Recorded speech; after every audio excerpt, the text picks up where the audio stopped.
Daghang salamat sa inyong pag-anhi ha, unya pagpakita og suporta kay President Duterte. 100% Giingnan po, nako siya, Vice.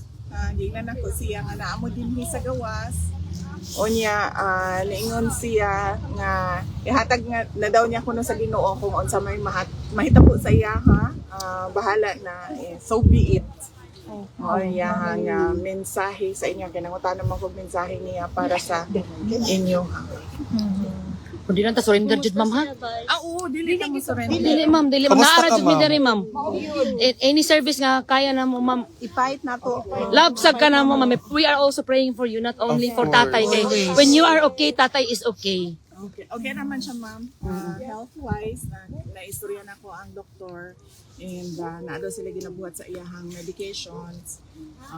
Dili na daw po kinahanglan ihatag dito sa sulod ang medication kay sila ra kuno ang makalit sa mga tambal.